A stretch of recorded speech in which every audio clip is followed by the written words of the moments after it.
What would happen if Russia deployed 1,000 Su-57 fighters and 1,000 Tu-22M3 bombers to strike Ukraine? As night falls over Eastern Europe, radar signals suddenly begin to flicker continuously. Deep within Russia, 1,000 Su-57 fighter jets, symbols of modern stealth technology, along with 1,000 Tu-22M3 strategic bombers, start departing from their bases. The roar of their engines tears through the sky, with thousands of tons of weaponry ready to rain down on Ukraine in an unprecedented firestorm. This is not just an ordinary airstrike. This would be the largest aerial campaign since World War II. With the combination of fifth-generation stealth fighters and long-range killers, Russia could completely change the course of the war within hours. However, Ukraine is not an easy prey. It has withstood previous attacks, and Western air defense systems are on standby. So what would happen if 2,000 Russian warplanes simultaneously opened fire? Could Ukraine withstand the assault? Or would this mark the beginning of an even more brutal conflict? If we hypothesize that Russia possesses 1,000 Su-57 fighters and 1,002 22M3 bombers and can mobilize this entire force for a large-scale airstrike campaign against Ukraine, then theoretically, such an operation is entirely possible. Let's analyze this scenario in detail from the perspectives of military operations, strategy, and potential consequences. Military perspective, a strategic turning point. From a military standpoint, Russia deploying 1,000 Su-57 fighters and 1,000 Tu-22M3 bombers in a large-scale air campaign against Ukraine would mark a major strategic shift. This would not merely be a single attack, but could be considered the most extensive airstrike since World War II, with the potential to change the battlefield dynamics in a short period. Such a campaign would require large-scale deployment capabilities, close coordination between air forces, electronic warfare units, and logistics for fuel and supplies. Let's break down how this operation could be organized from a military perspective. Organizing the air campaign. Tactical deployment. If we examine Russia's capability to execute such a massive air operation, we would see an extremely structured and optimized system designed to maximize the power of 2,000 combat aircraft, including 1,000 Su-57s and 1,000 Tu-22M3s. This is not just about mobilizing a massive number of planes, but more importantly, about how Russia could strategically position them across a network of air bases to ensure maximum operational flexibility. Strategic deployment of air bases. First, from a strategic standpoint, Russia would not deploy its entire force from a single location. Instead, the forces would be distributed across key regions to maximize offensive capability while minimizing the risk of being wiped out by retaliatory strikes.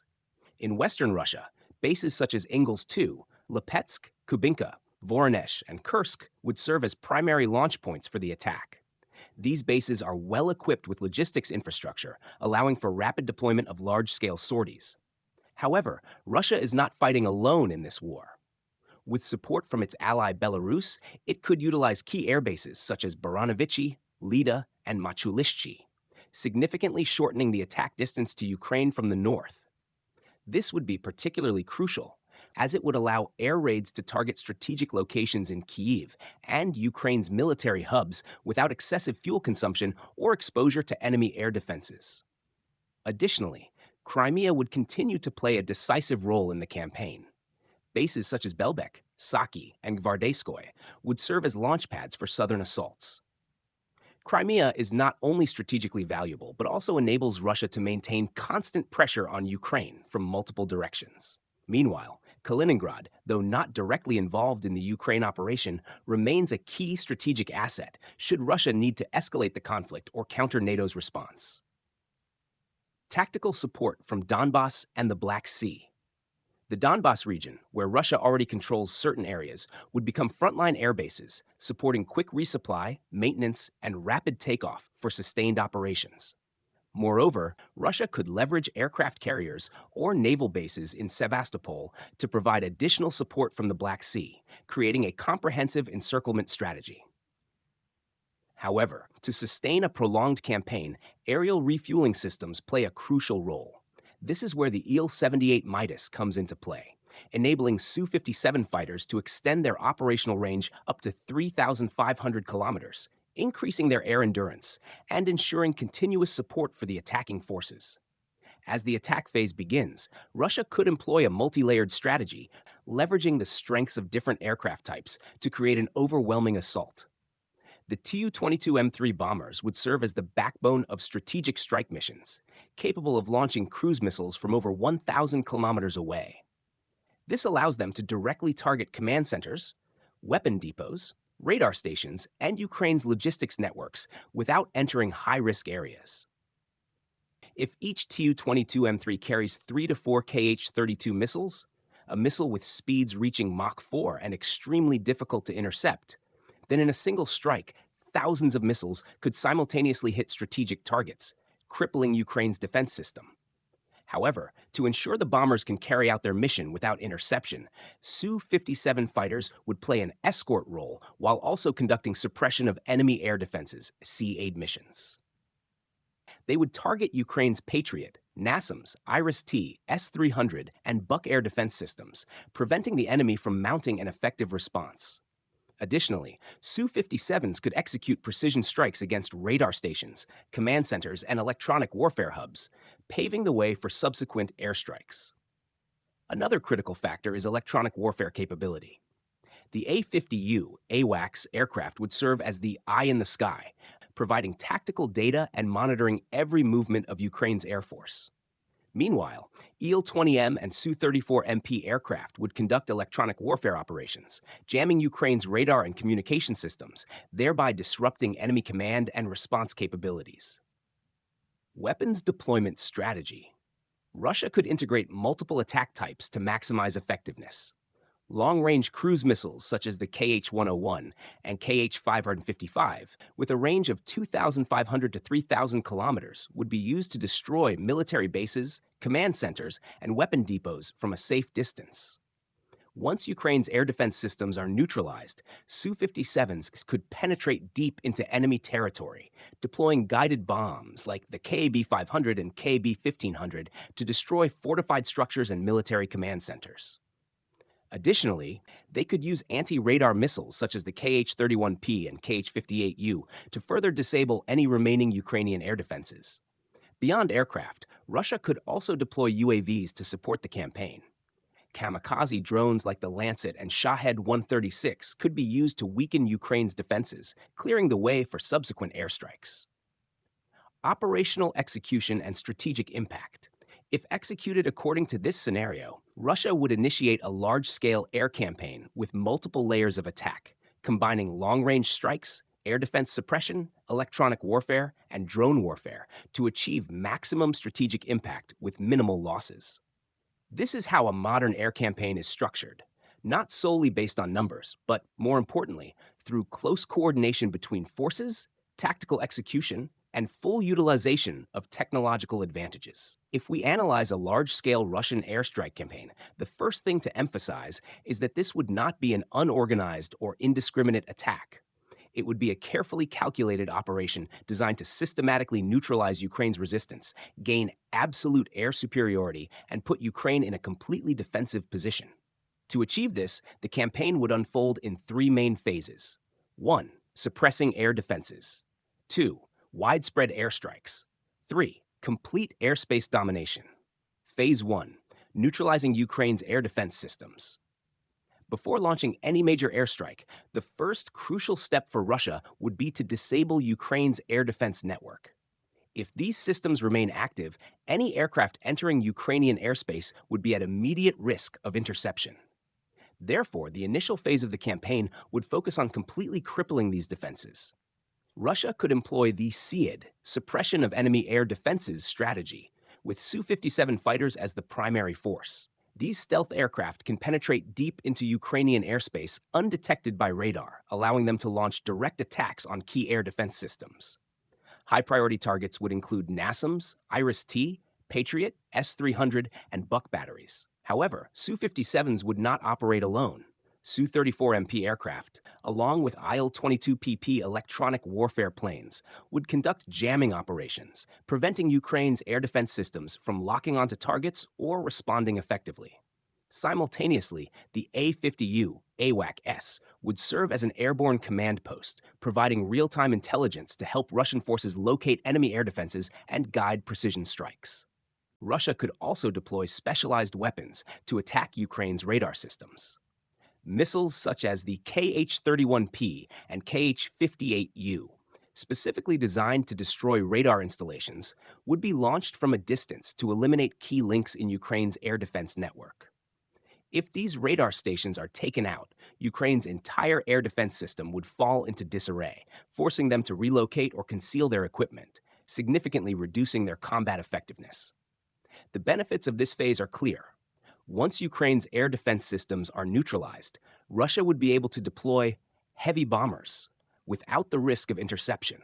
More importantly, Ukraine's loss of airspace control would leave them in a completely passive position in the following phases of the operation. Phase 2. Widespread airstrikes on strategic infrastructure. Once Ukraine's air defense network has been weakened or completely neutralized, Russia would advance to the next phase, widespread aerial bombardment. This is when Tu-22M3 bombers would demonstrate their full combat capabilities. Equipped with long-range cruise missiles such as the KH-101, KH-555, and KH-32, the Tu-22M3 bombers could strike critical Ukrainian targets without needing to enter high-risk zones. This provides a major strategic advantage for Russia. They can target command centers, weapon depots, supply stations, and logistical hubs from thousands of kilometers away.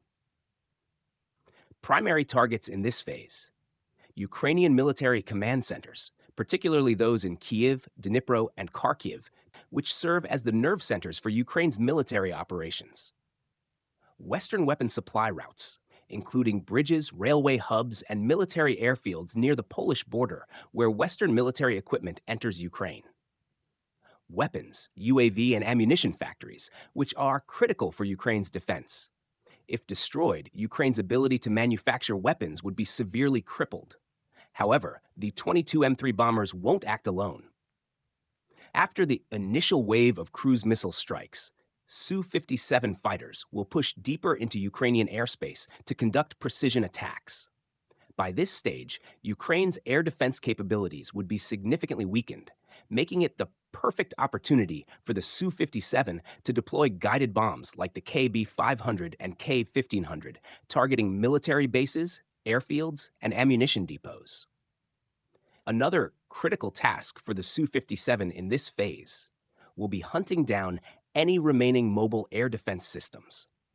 Mobile NASAMS and Patriot missile launchers will be actively located and destroyed before they can retaliate. This ensures that even Ukraine's last remaining defensive systems are completely neutralized. By the end of this phase, Ukraine will face strategic collapse. They won't just be under relentless attack, they will also be cut off from their weapon supply chains and will have lost their ability to defend their own airspace. This sets the stage for the final phase of Russia's military campaign. Phase 3. Control of the sky and isolation of Ukrainian forces. Once Ukraine's air defense system has been defeated and its strategic centers destroyed, Russia will enter the final phase, establishing complete control over Ukraine's airspace. At this point, the Su-57's mission will be to track and eliminate any remaining Ukrainian aircraft. With its stealth capability and advanced weapons, such as the R-37M air-to-air missile with a range of up to 400 kilometers, the Su-57 can destroy Ukrainian aircraft as soon as they take off, even before Ukraine detects the presence of enemy forces in the sky. At the same time, AWACS A-50U reconnaissance systems will continue to monitor Ukraine's entire airspace, ensuring that no enemy aircraft can escape Russian control.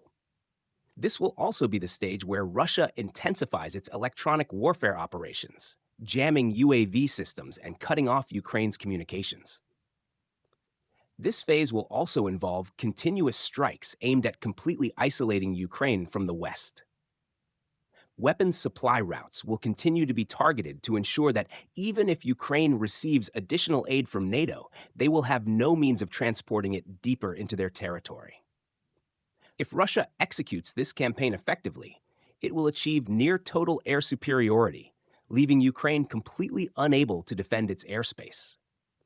At that point, Ukraine's military strength will rely solely on ground forces and Western supplied weapons, a situation that Moscow could exploit to gain a strategic advantage on the battlefield.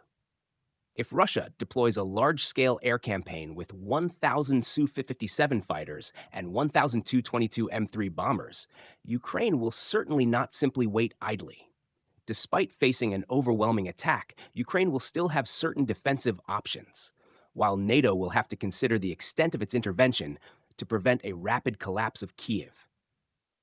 The key questions remain. What can Ukraine do to counter this attack? How will NATO respond? And could this campaign escalate into a direct confrontation between Russia and the West? Ukraine's defense capability. How long can it hold out? With an airstrike of such magnitude, Ukraine's air defense system would serve as the first and most crucial line of defense. However, despite receiving advanced Western air defense systems, Ukraine still faces a major challenge: how to intercept thousands of Russian missiles and aircraft simultaneously. Let's examine what Ukraine currently has. First, at the long-range level, Ukraine possesses Patriot PAC-3 systems, which are its strongest defensive shield, capable of intercepting both ballistic missiles and fighter jets. However, Ukraine only has a limited number of these systems, and they require time to reload after each launch, making them unable to withstand a massive, high-intensity assault. Additionally, Ukraine continues to rely on Soviet-era S-300 systems. While still operational, these systems are increasingly outdated compared to Russia's modern combat capabilities and are becoming easier to neutralize. At the medium-range level, Ukraine operates Iris-T SLM, supplied by Germany, and NASAMS from the US.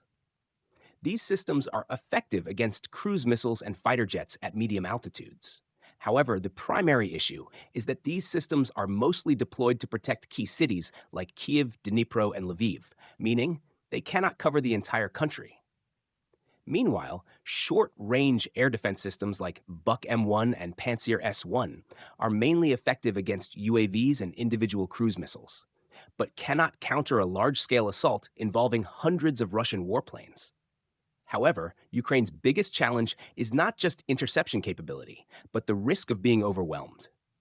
If each Tu-22M3 bomber carries 3 to 4 cruise missiles, then in a single initial wave, over 3,000 to 4,000 missiles could be launched at Ukraine simultaneously.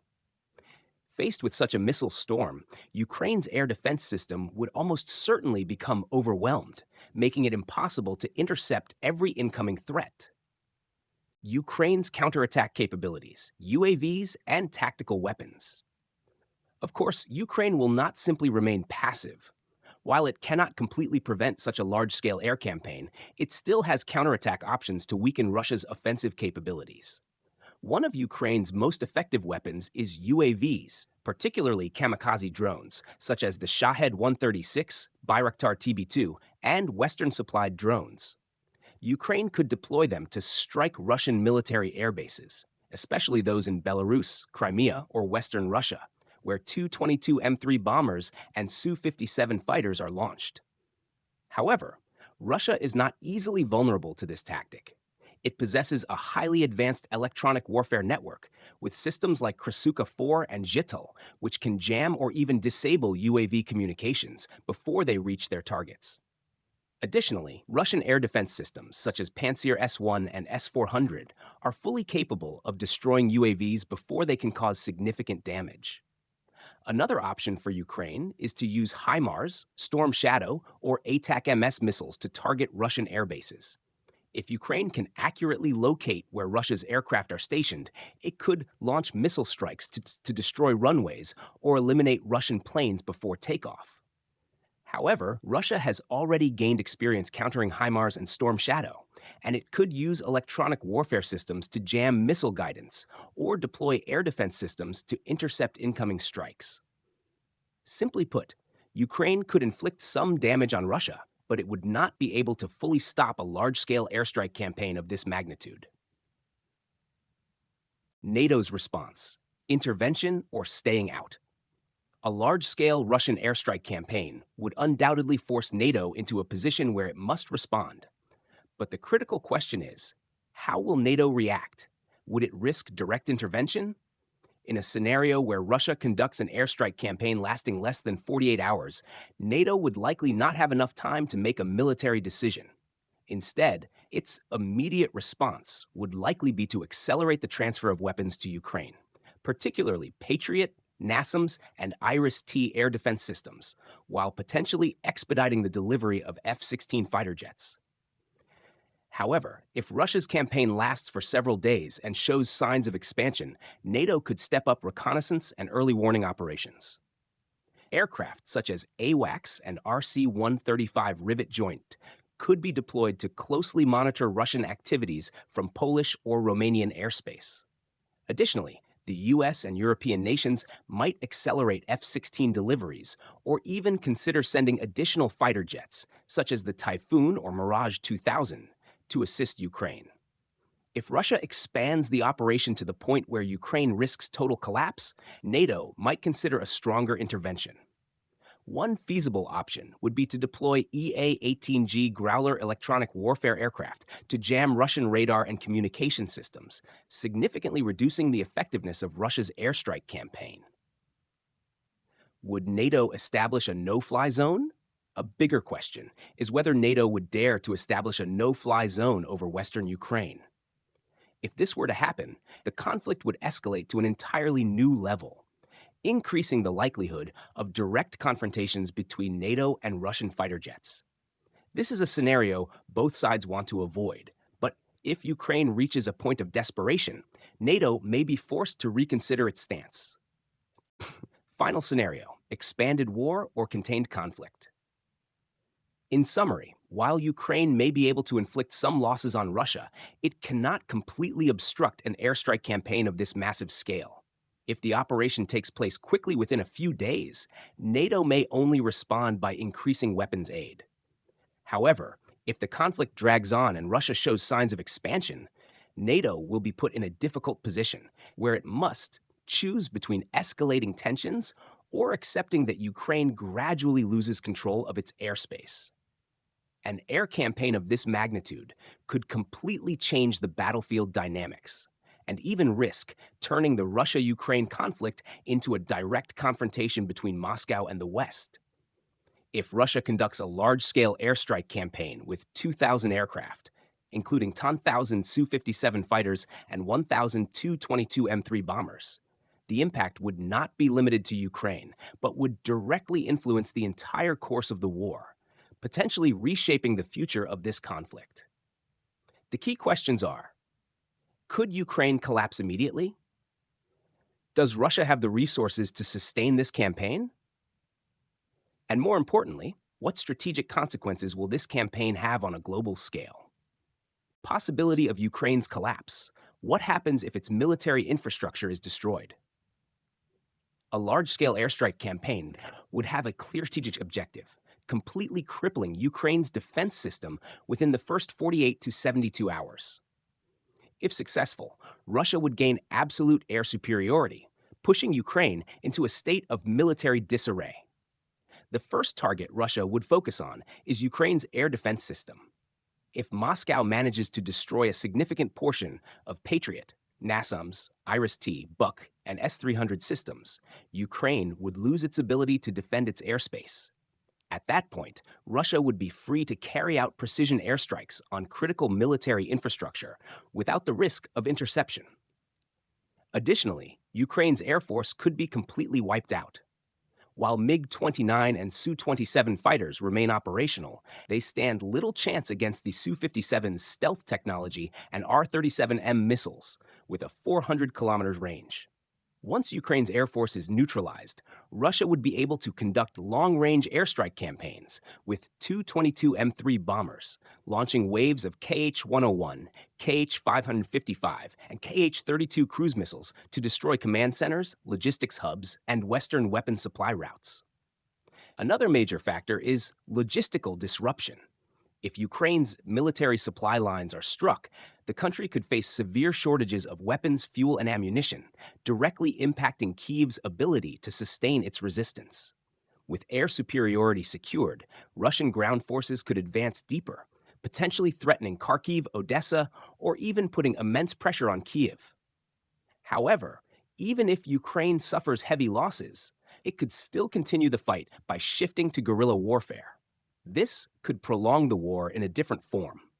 Ukrainian special forces could use javelins, stingers, and HIMARS to ambush Russian supply convoys and tanks, forcing Moscow to spread its forces to counter insurgent attacks. At the same time, Ukraine could intensify drone strikes inside Russian territory, targeting air bases and logistical centers, compelling Moscow to focus more on defense rather than solely on offense. Conclusion: while Ukraine could suffer severe losses, if it maintains mobile combat units, utilizes Western supplied weapons, and leverages NATO intelligence support, it could prolong the war and prevent a total collapse. Can Russia sustain a prolonged airstrike campaign? Even if Russia succeeds in the initial phase, the bigger question remains: does Moscow have the resources to continue this campaign over an extended period? The first major challenge is logistics. A 2,000 aircraft airstrike campaign would require hundreds of millions of liters of fuel per day, a massive supply of cruise missiles, guided bombs, and air-to-air missiles, along with aircraft maintenance systems to repair damaged planes after each wave of attacks. The Russian Air Force has already suffered significant losses over more than 2 years of war, and sustaining a large-scale air campaign for an extended period would present considerable difficulties. Another critical factor is the risk of depleting Russia's missile stockpile. Russia has used a vast number of missiles throughout the conflict, and if this campaign is prolonged, it may struggle to produce new missiles fast enough to keep up with consumption rates. Although Moscow could seek support from China, Iran, or North Korea, such assistance would not be immediate and would also depend on Western countermeasures. If the campaign drags on, the US and NATO may escalate military aid to Ukraine, including F-16s, Mirage 2000s, and Eurofighter Typhoons, as well as air defense systems like Patriot, SAMP-T, and IRIS-T to help Ukraine rebuild its defensive capabilities. This could put Russia at a disadvantage, especially if NATO accelerates the delivery of AIM-120 and Meteor air-to-air missiles, enabling Ukraine to launch stronger counterattacks. Beyond the battlefield, Russia would also face intensified economic sanctions. If Moscow conducts a devastating airstrike campaign, the West could impose stricter energy sanctions, further restrict military technology exports, and pressure China and India to reduce cooperation with Russia. Over time, these economic measures could deal a severe blow to Russia's long-term stability.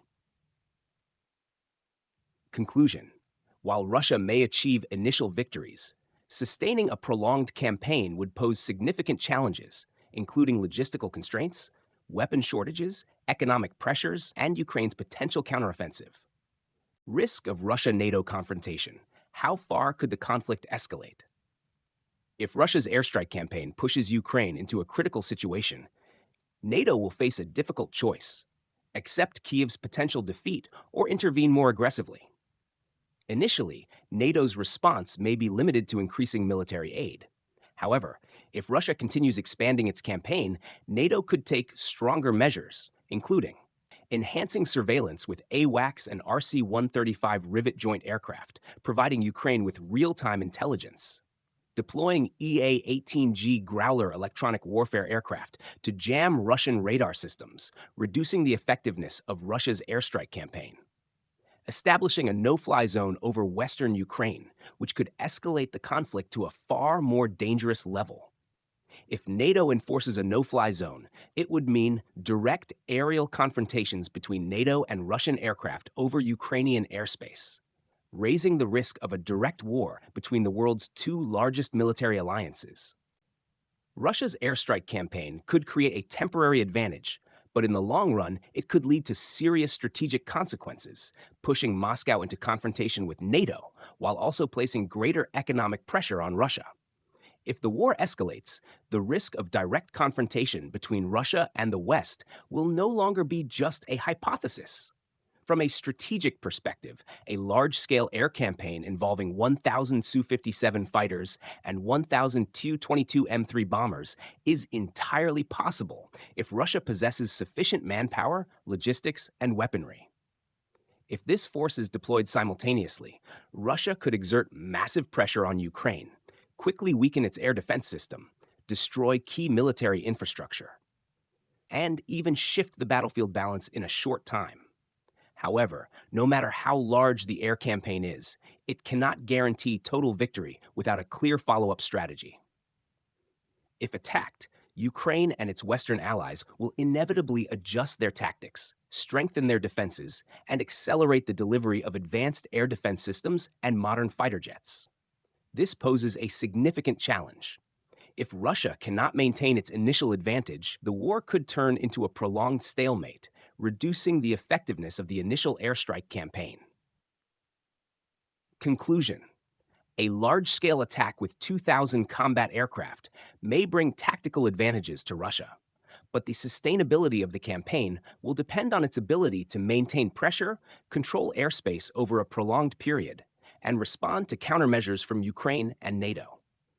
Without a comprehensive strategy, this airstrike campaign could become a powerful yet indecisive move, leading to a prolonged war of attrition with unpredictable consequences.